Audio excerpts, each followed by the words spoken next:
Okay, so this video right here, I'm going to start talking about some ARs. In front of me, this is my training rifle. This is actually not an AR-15, this is an AR-22, meaning that the bullets it shoots, it's not 223 or 300 black. It shoots a 22 long-range bullet, LR bullet, which is about this big. So tiny, much more economic as far as for practice for people that don't have experience and needs to shoot a little bit more. In comparison, this training rifle is remarkably set up like my operational 300 blackout. So the difference between these two bullets, right? These goes anywhere from like 50 to 60 cents a piece, and these are like more like 10 cents to 12 cents a piece. So again, the reason why I prefer that is just purely out of cost. The function of an AR, now in a regular one of these, the ARs, these are all gas impingement. So there's a like right here with the front sight, this is actually a gas block. There's a hole in the barrel, and then this tube connects, the tube goes down to here, and then that hits a gas key which operates the bolt. It's kind of a dirty system, but it works fine. Newer systems, you'll hear piston drives, and the only difference is that instead of having a gas tube right here, there'll be an operating rod that comes off of the bolt, and then the same thing, the gas will escape into a block. It will come up to right here, but instead of going all the way back to the chamber, it hits the operating rod, and that shoves the bolt back to recock the weapon. So whether typically the gas impingement is going to be more cost effective, it's a cheaper system. Gas piston drives right now are mostly proprietary, and they are very expensive. If you got the money though, piston drive is a great way to go. My only thing that I would say is to always include the buffering system. In the back of the stock here, there's actually a buffer, like a weight that sits in the back of that. It's on a spring, and as the bolt comes back, it pushes the whole thing back here, and they'll all kind of thump on the end of the tube, and that's your recoil. But that spring taking that recoil from the bolt carrier group mitigates somewhere, I've seen between different things would say between 15 to 25% of the felt recoil impulse is eliminated by the buffering system. Now, if you were to get to an AR that was the gas piston drive only, a lot of these guys like them because they can flip their stock over to the side, makes it smaller for carry. There's also so with the full gas system, the piston drive, then again, since you don't have the buffering system, it's easy to have a hinge for the stock to make it a smaller weapon to carry. Honestly, to me, I think it's just kind of a cool factor. To me, the reason why that I like the AR is absolutely because that buffering system, it does a lot to manage recoil, and managing recoil is how you keep rounds on target. Some things to understand about an AR, this bottom part right here, these two separate. So the top half of this is 22 LR. The bottom of this is just a regular AR lower. So if you have the prerogative, my suggestion would to build a lower that you like with a trigger that you like. I prefer it's not Geisel, it's their other sister thing, but it's a mil-spec trigger that's been accurized. It takes I think the mil-spec were somewhere around like 7.5 or 8 pounds, whereas this one's down to a crisp, like I'd say 5 or 4.5. I prefer to use a lot of the Magpul products, especially for the stocks, for the collapsible stocks. Works really well. This one's nice because it has the horizontal slot in there, and then it also, oh no, this is their bare bones one. They have other stocks here that have a QD mount that you can use for your slinging options. This is their simpler one. I think this is still like under $40, so a great way to go. Great first upgrade. The grip that we're using here, this is an Ergo grip. I like it because it's a soft moldable rubber material. It was patterned off the old H&K Heckler & Koch subgun grips. Really comfortable. There's other guys out there that like the hard plastic ones. Like I said, I prefer something that's a little bit softer to grip a hold of. This lower has it has an old school, so it actually has the old trap door. So when the first ARs were created, the idea was to be able to push a pin, open that up, so you could actually work it with a trigger or mittens. And then, but the problem is it's very flat. It's kind of sharp and everything else like that. So this is like a $10 install right here. This little curved piece of plastic in there gives a little bit more room. And again, just a comfort upgrade. The sights, everybody's got a favorite different sight that they use. That's almost like a whole line of content on its own. Here we're using, this is our Sergeant America military biathlon sling, and we're using it in conjunction with the Magpul RSA. Two things on this type of mount. This was designed to be used with their paraclip system. Works really good with our non-elongating paracord loop. And the other thing too that I use it for is a more or less a grip. That's where my thumb kind of indexes every time like that. I'm not a big fan of the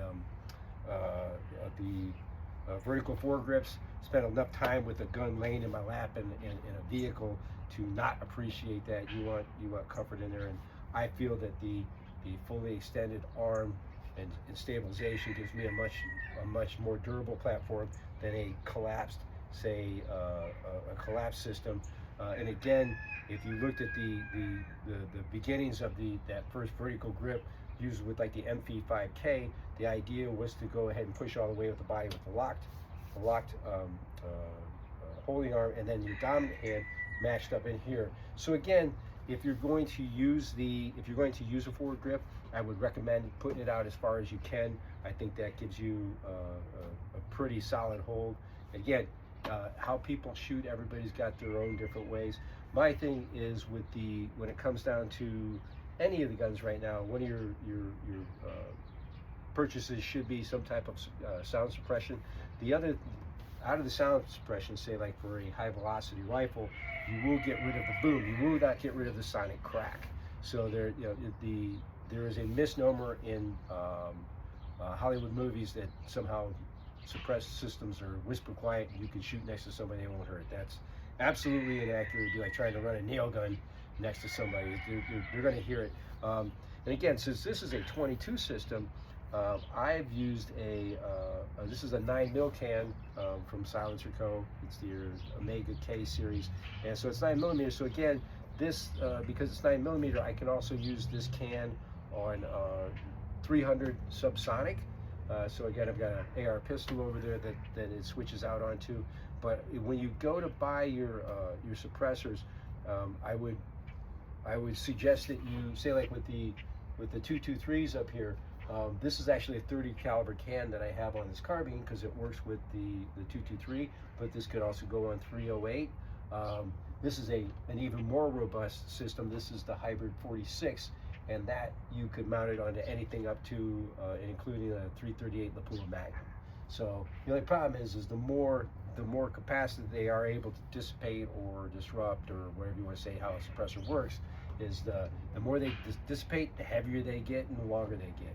So that's nice for this for the training rifle with this little 9mm right there. This gun essentially has almost no recoil. It's like firing an air gun. The one thing I would say is like whatever your sight system is, it is nice if you can like with this gun. What's nice about this, if I was to, I have the lower, if I was to have another procure another upper, I could put that on there. I could take my sights, like since these are not 22 sights, I could put those onto that upper, and I could make that into a fully functional system. So again, just a brief overview of and why we like using the 22 for the training system. And again, that 22, what that's simulating is this is an AR carbine, and it's chambered for 300 blackout, and this is an integrated suppressed barrel. So it's rifled up to about here, and then it's baffled out, and then there's a sheath that goes over the top that's a couple Allen keys to keep it in place. And then so because I keep this entire length of this is all barrel and everything else like that, that allows me to mount a proper stock to it. Again, here's that mag pull stock that I was talking about before. It's got the horizontal slot, and then you also have the QD. So if you wanted to plug in a sling that way, you don't have to hard route it through the back of the stock. Again, this one here, I will say with the ACOGs, this is definitely not the cheapest way to go, but it is my favorite. This is a fixed 4-power, so it means no matter, by fixed focus, that means no matter what distance I look at, my eye will do all the focusing to bring whatever is in the field of vision into focus. So that's a 4-power on the bottom. Then on the top we have an RMR.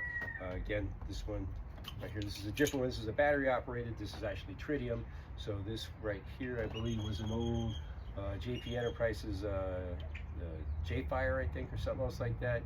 Runs on a battery, projects a small laser onto the lens there.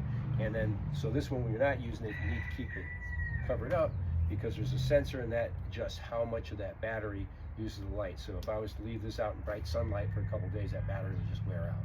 So again, you keep it, and again, you put that battery in there, that thing, depending on how much you use it, you might, if you never touched that gun for a year, you might pull it off and it might still be working.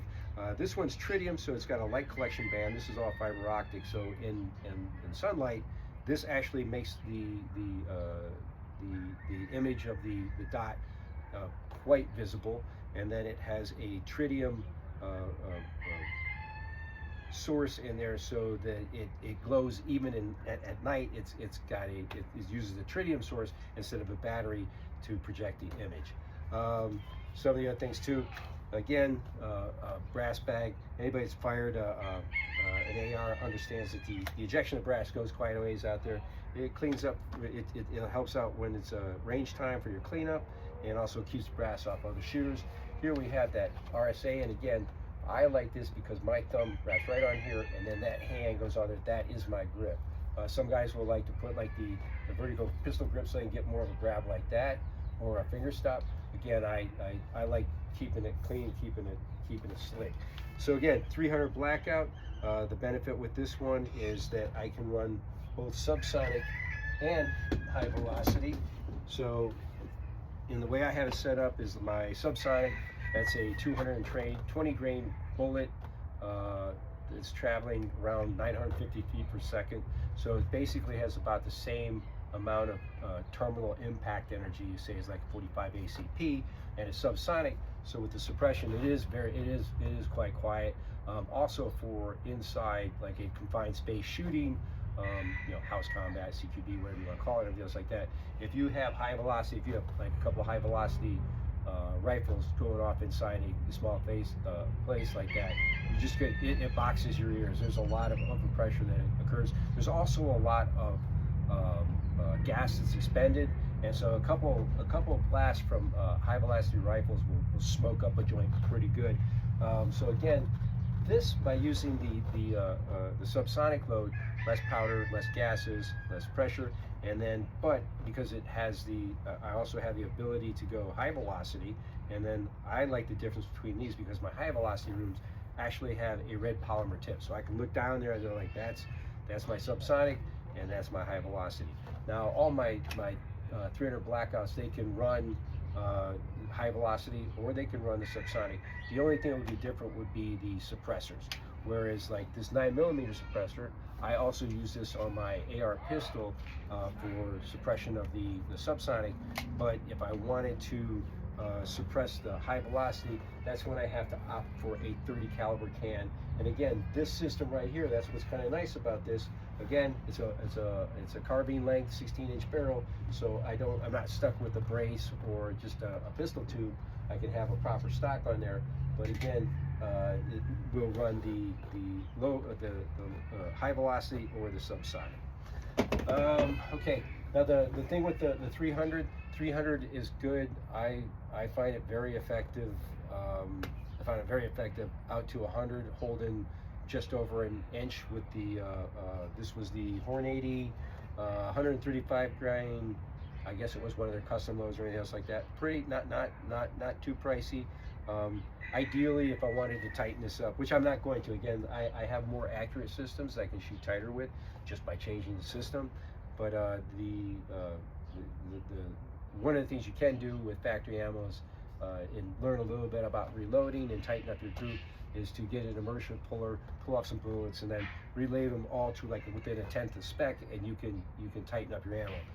This again, the amount of the rounds right now and the amount of effort it goes into reloading, this is a good answer for me. I found it. I tried this against a 110 grain variant, and at 25, it was pretty obvious. At the 25 confirmed zero with the 135, I was already centered up and in a nice tight clover leaf, whereas the 110 was already open to about like maybe about 1.5 inches, and when I took it out to 100, it was very pronounced. It was just a matter of dialing in the windage and everything else like that to get me on there. And again, the 135 grain with the 8-inch barrel and then the 8-inch suppression system and the integrated suppressed barrel, I found that it was holding right at about maybe 1.25 inches at 100. I fired, I don't know, probably about 30-40 rounds at that 135. Very, very satisfied with it. The 110, as soon as it went out to 100 though, it just kind of like opened up. So it is very important that you tune whatever weapon system you are to the ammo that it is designed to. The rate of twist in the barrel, the length of the barrel, the weight of the projectile, the amount of powder that's behind it. All these things have to kind of line up together harmonically, and that's what allows you to hit things accurately distance. So from the 300 Blackout, now this is again, this is a 223. This is more like the M4 carbine that we use in the military, and again, same lowers right here. So like, what's nice about this is I can use one lower. I have one trigger system that I get used to. This part of my gun always feels the same. So it'd be nice is if, say this is your gun, and then I would like maybe you already have one of these. I would recommend going to Nordic Components, and I believe this upper at the time was about $500, worth every penny. And it will make its money back at the range, and being able to, you can blow through 100 rounds of LR for a fraction of the cost of 100 rounds of 223. Some of the differences, I like this gun because it's probably my lightest setup. But again, I'm still using the same scope. I've necked it down though. This is the old original where we had the hard peep sight, which works great. Again, so like I like the point shooting inside, say 15 more probably than I use my sights. So again, this is the same 4-power ACOG. So again, 16-inch barrel. We're running, this is a 30 caliber suppressor that's on there, so I can use all the different ones. But the same stock that was on there, same grip. This is an aftermarket by Magpul.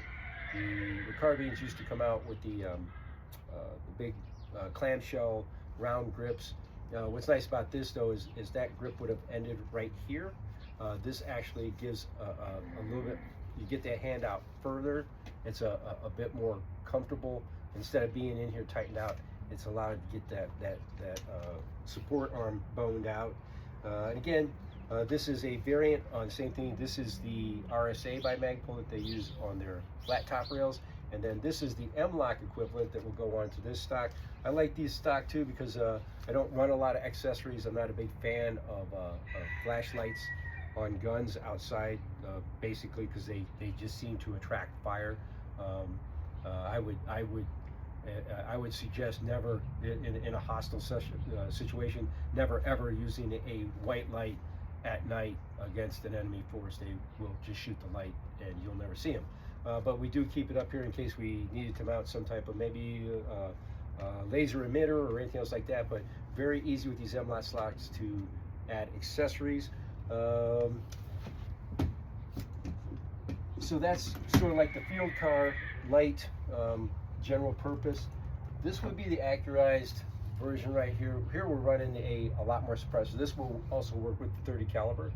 This is at the 46 on there just because it's a little bit longer. You can change out the caps to eliminate a little bit more of the sound. I don't know that that's entirely worth it. So I'm just running the open cap that it came out, which I think is chambered up to 458 SOCOM. Some differences on this here. We've got a proper long scope optical. This is their AR vision from Leopold. It's only a 1-inch tube. It does great for what I have. I have a military reticle in there, but the more like say like a 30mm tube or a 50mm tube, you're going to have a larger field of view, and you're also going to be able to collect more light. You'll be able to shoot later into the day. Here we have the RMR, but this time it's set onto a 45, which allows transition from the main sight to a quick flip and being able to use that RMR. This also has a flip up front sight. Again, this is not a weapon primarily that would be used for CQB. It's just overall it's too long.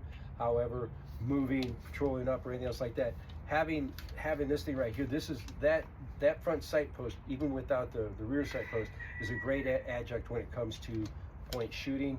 Not necessary at all times.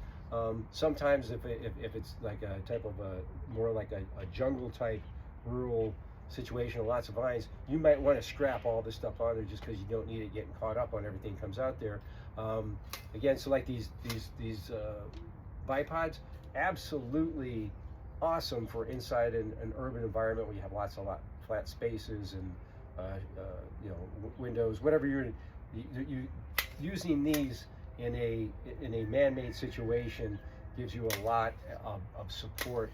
And the problem is when you're in the woods, not so much though. Burying into the dirt, you're almost better shooting off the rucksack. I like taking leather shooting bags, and again, a leather shooting bag allows a quick transition, even from the magnified focal plane to a quick transition to your RMR sight, and it slides on there. These, I will say that out to, I would say at least 200 or 300, best support that you can use if the terrain supports it. After, say, like if I'm going to go for accuracy after 300 though, that's when I'll remove these bipods. These are like Harris bipods. Probably some of the more simple older ones are out there, but they're just attached to a sling swivel. You pop those off and shoot off the leather bag, and then again, this system right here, probably good out to, you know, like 400 or 500. And again, very tight zero right now at 200 with it. I haven't been able to stretch it out as much as I want. This would be a bit more. Again, the ARs we've had up there until now have been the carbine versions. Those are 16-inch barrels. This is a proper 20-inch barrel. This also uses a heavier bullet.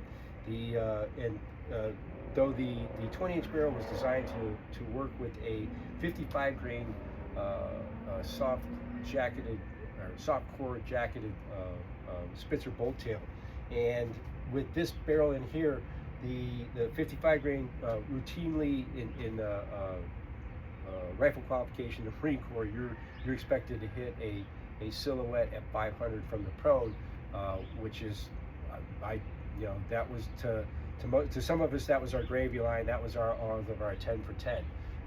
Now this one here though, for this is going to set up more for competitive shooting, which typically goes anywhere from 100 to 700, and we're using a bullet to 68 grains, so an extra 13 grains, approximately 20% bump in your overall weight. It's also got a little bit looser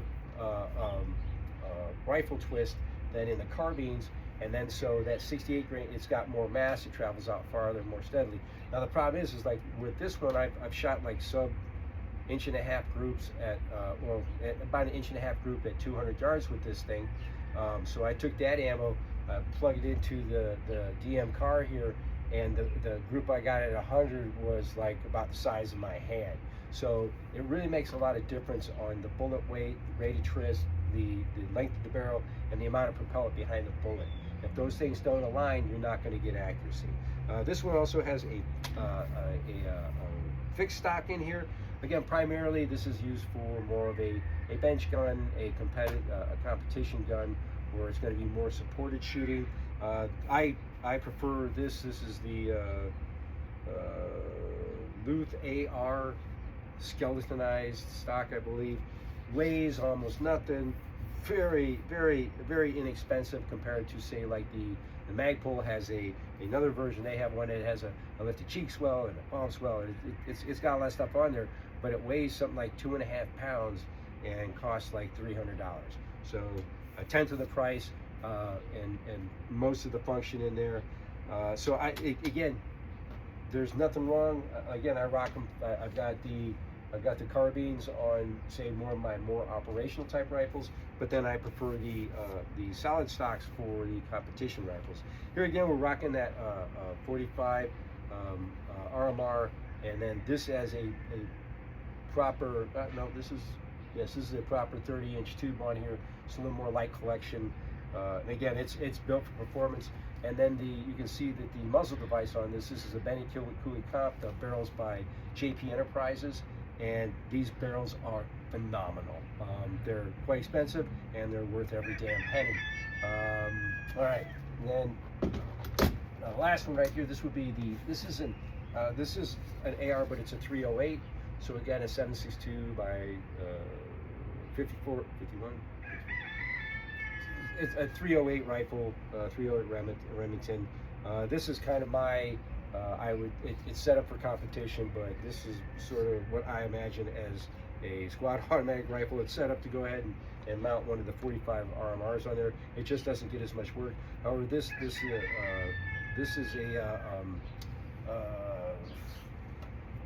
25 power M5 by Leopold.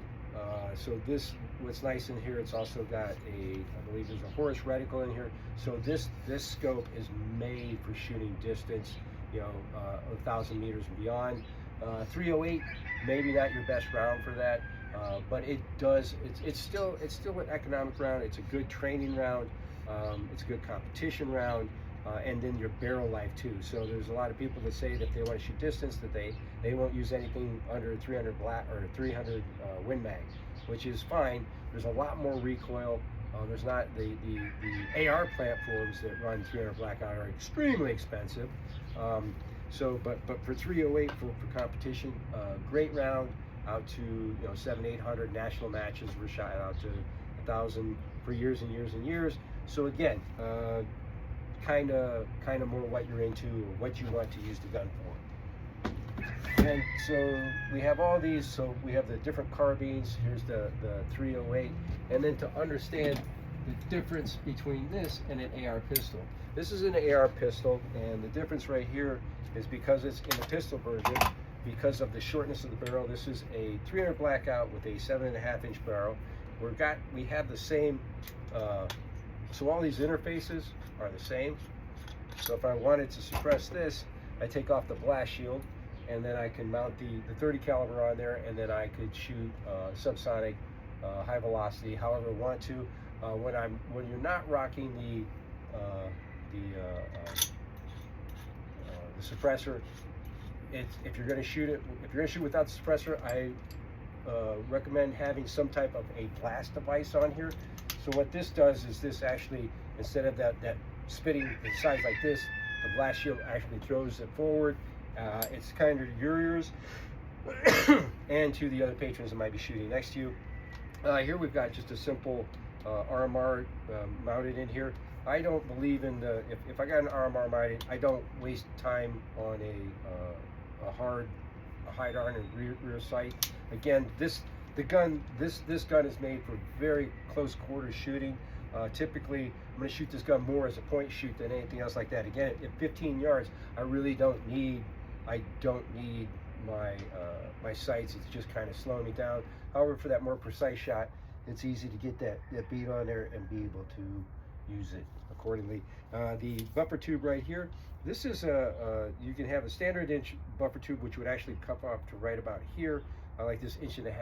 It feels more when I have it fully extended. You can see it just kind of tucks up underneath my chin.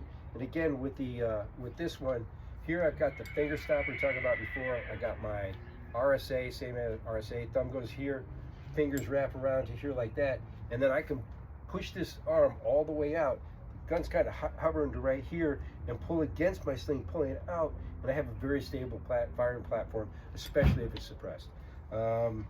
So the problem with taking this stock and putting it onto this gun right now, if I was to take this lower and put that onto this upper, that would be a Class 2 violation, and they could confiscate your weapon. So if it has a barrel that's less than 16 inches, do not place a stock on the back of it. There are a lot of braces out there that go over the pistol tubes that look like stocks, they act like stocks, but for some reason they're braces. Again, I'm not a huge proponent of those. I think they're really charging people for a lot of money, because this is a rubber stool thing that goes on, like for a bar stool, rubber thing on the back, so it doesn't kick me in the face too hard, or chip a tooth. But again, the nice thing about these little ones, these are great lap guns. This is the nice if you're moving in and out of a lot of vehicle, if it's good for direct action. Again, running subsonic in this. And then if I was running subsonic and the trick would be that if I was going to use this gun and I place this 9mm tube on here, in fact, we just throw it on it right now. The key is to not have any high velocity rounds on my kit. So again, if this was simply for a more or less direct action type CQB gun, here's set up with that 9mm can, overall length pretty short, and then I just make sure that I leave everything with the red tip at home, only using these subsonics. And that would do it for today. There's some other things too. There's some Sergeant America type hookups that we use, interfaces. This is our operator's dog bone, which allows for easy way to rack up really quick if you need to clip it to the kit or anything else like that in the absence of a sling. Or I mean, you put it on the belt, so it's better than nothing. And again, a quick pop with your QD and it's off. So besides the military battalion slings, we also have a bunch of single points and other options for carrying. And I think that'll wrap it up.